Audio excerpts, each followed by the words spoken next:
Danner is mostly known for making hiking boots, mountaineering boots, and work boots, but how well can they make a traditionally made heritage style boot? That's what we're gonna find out today by cutting this thing in half, run it through our test to really see if Danner makes a decent heritage boot, or are they using the heritage of their good name to sell bad heritage product. So this boot is the Danner Jack 2. It is 1 pound, 3.8 ounces. It retails for a pretty steep $220 and it's made in Vietnam. And the way that Danner positions this boot is reminiscent of heritage work styles. The Danner Jack 2 is a gentleman's boot that has been a longtime favorite in our hometown of Portland, Oregon. This timeless boot returns with a premium leather upper and our vintage 270 outsole that gives a low profile ideal to casual wear. But the problem with that description is that it's not premium leather. This is the absolute worst leather I've ever seen on a heritage boot, and I'm not exaggerating because this is just a really thin 1.5 to 1.6 millimeters thick suede leather that doesn't hold its form. It stretches, it overstretches. Like you can literally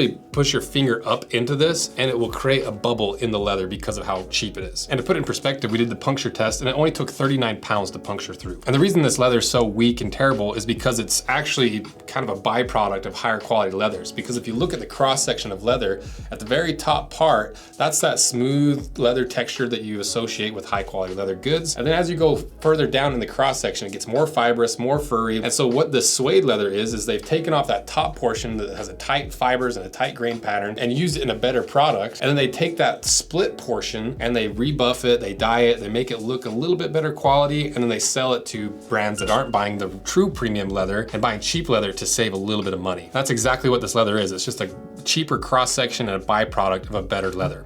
So not premium leather, like Danner said in the description, quite the opposite. And you might be thinking, well, it can't be that bad, right? Well, the problem is without that grain pattern holding all those loose fibers together, eventually all those loose fibers are gonna work their way apart and this whole leather is gonna not even just rip, but it actually kind of unravels. Absolutely the worst leather I've ever seen in a heritage boot, especially above 200 bucks. And that's not the only bad thing, unfortunately. So we were recently voted best smelling industrial shop on Billenness Road by the Salt Lake County Shop Smelling Committee of Utah. And this is mostly due to the super unique combination of leather, coffee, and whiskey smells that's always floating around the shop. And two of those smells are due to the sponsor of this video, the Morning Dram, because they make coffee that is infused with whiskey smells. And the way they do that is they age their coffee beans in ex-whiskey barrels so it absorbs that whiskey smell without absorbing any of the alcohol. So it's not like you're drinking alcoholic coffee in the morning. So I'm gonna give you 5 reasons why you should consider trying the Morning Dram. Number 1, it's delicious. Number 2, Tommy, the owner of the Morning Dram, is a big boot head.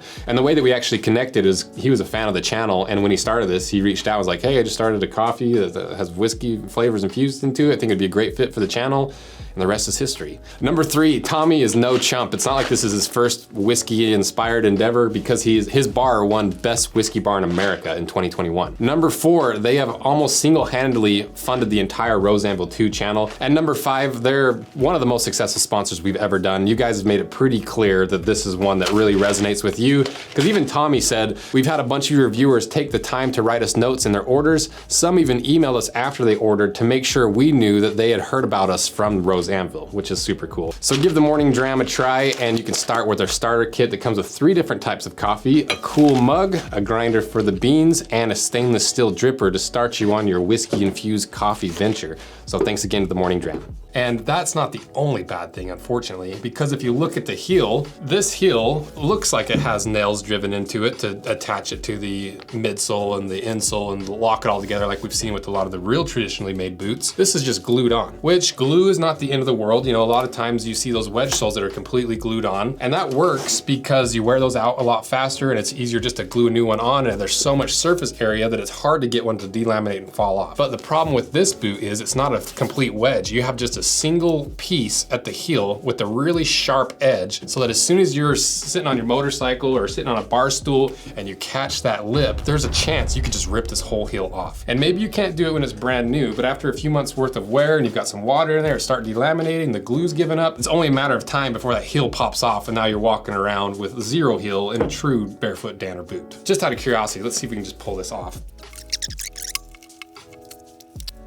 Okay, so the heel is definitely coming a little bit loose, but it's glued on really well. So props to Danner for at least using a very strong glue because I'm out of breath. But while I was tearing the heel off, I realized that the other aspect of the heel is also just glued on. This part here where the upper attaches to the midsole usually has nails going into it or it's sewn on the inside, because most people when they take their boots off, it's a terrible behavior, but they'll pry it off at the heel or just general wear. A lot of times this part is a weak spot on the boot, and so when there's nothing holding it together and it's just glued, you can just rip it apart.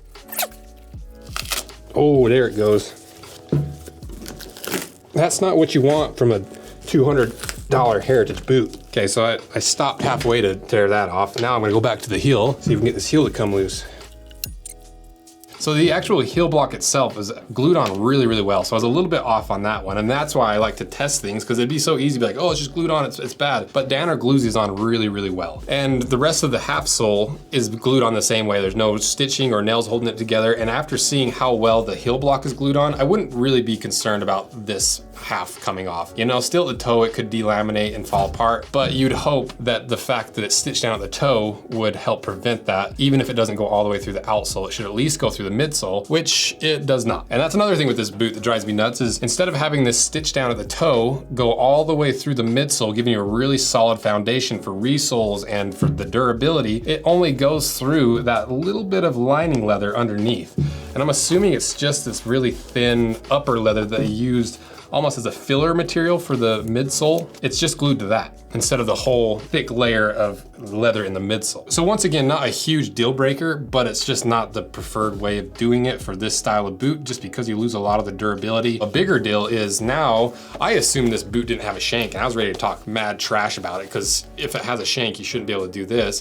But now that we've got this going on, I can actually see that there's a synthetic shank on the inside, and I don't think it does a single thing, because look at that.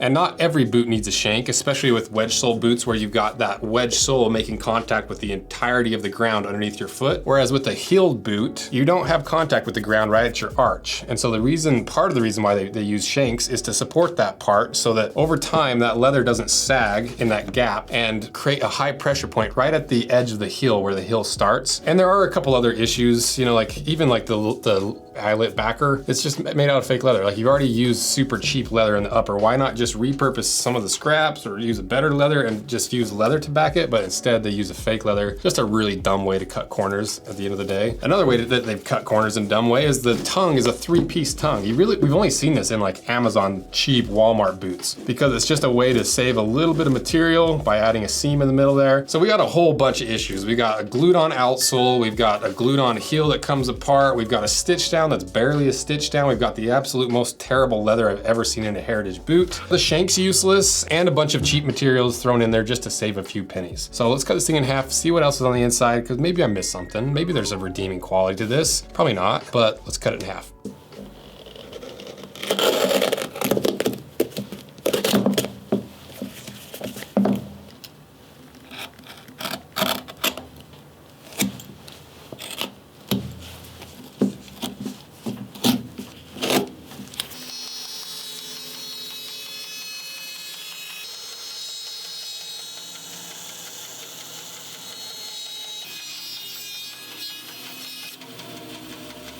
Okay, we got it cut in half, so let's see what's inside.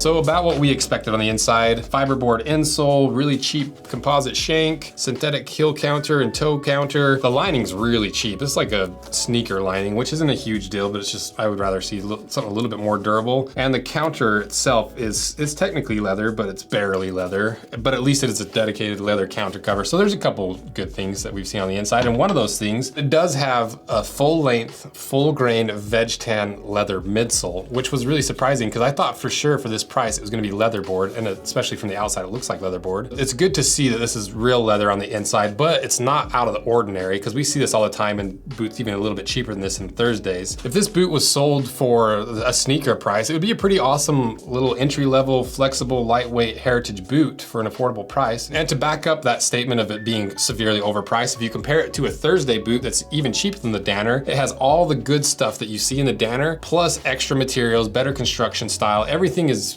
better about the Thursday through and through. So that tells me that this boot is severely overpriced by like $100, $75, $100, and I would avoid this boot at all costs. And to me, this Danner is really, really dumb. I can't believe Danner made this boot because it is dumb through and through. So let me know what you guys think, and if you've had a pair of these, do you feel that high pressure spot? Because I'm willing to bet that you do, and you maybe just didn't realize what was causing it, and it's because they cut every single corner possible. So Danner, you should be embarrassed, but we've got 3 other Danner boots to give a full representation of what Danner offers. Oh, and I just want to try ripping this. Give me one more shot at ripping the heel off. Now it's cut in half. Let me try to redeem myself.